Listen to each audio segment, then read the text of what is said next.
There's nothing like having a home-cooked meal, but if we're being honest, some days there just isn't enough time to make one. And if we're being even more honest, some days you just don't feel like cooking, especially when you're pregnant. But not all takeaway food is safe to eat when you're pregnant.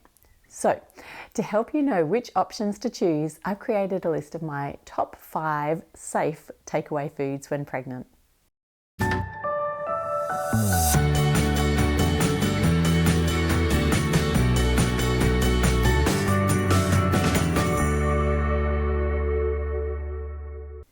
Hi there, a really big and warm welcome from me, Melanie McGrice. I'm a specialist fertility and prenatal dietitian, and I'm on a mission to help parents-to-be navigate nutritional guidelines to give their baby the best possible start to life. Pregnancy is a unique period in a woman's life where you have to be extra careful about what you eat, not only to provide your bub with the right nutrients, but also to keep you both safe. Listeria monocytogenes and Toxoplasma gondii are 2 types of foodborne risks that pregnant women need to watch out for because they can cause miscarriages and premature births.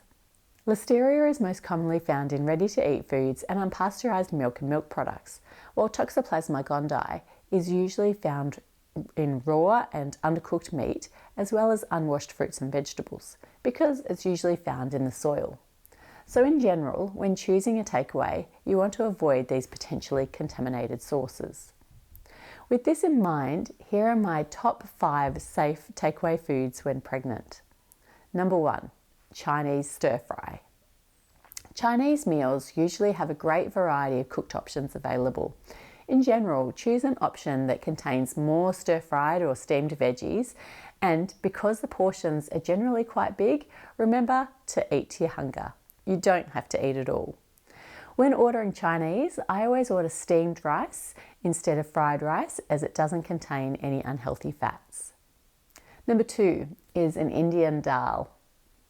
Indian food is like comfort on a plate, but making the wrong choices can leave you with some nasty heartburn.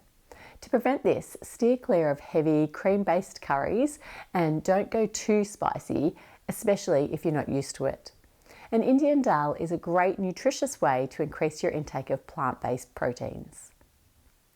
Number 3 is pasta with a tomato-based sauce. Now sure, you could make this at home, but sometimes you just don't have the energy. As with all takeaway, it's important to ensure that it's freshly cooked and steaming hot. So if you are having it at home, you might like to give it an additional blast in the microwave before eating. Number 4 is barbecue chicken with roast vegetables. Again, make sure that you request a barbecue chicken that has been freshly cooked, as if it's been sitting on a shelf or in a bain-marie for hours, it will have a high risk of bacterial overgrowth. And serve it with roast veggies rather than chips or salad. Last, but certainly not least, is pizza. The ultimate Friday night takeout. As pizza is usually cooked at high temperature in a pizza oven, it's not likely that any bacteria will survive. Choose veggie-rich options for a phytonutrient boost, but skip the raw options such as rocket or basil leaves because you don't know if they've been washed well or how long they've been standing out. So as you can see, there are quite a few takeaway foods that you can happily include in your pregnancy diet. However, if you've got a friend, partner or parent who's offering to help, make sure that you do take them up on preparing some nutritious meals for you. It really does take a village to parent, so get used to accepting help when it's offered. I hope that you found this video helpful and that I cleared up some of the confusion that you may have had around your favourite takeaway food. Don't forget that in addition to this video and a whole bunch of other information-filled videos on my channel, I have a host of helpful information on my social media accounts, so feel free to connect with me there as well. Until next time, I'll see you soon. Actually cooked and steaming hot, so if you are having it home, however, if you've got sorry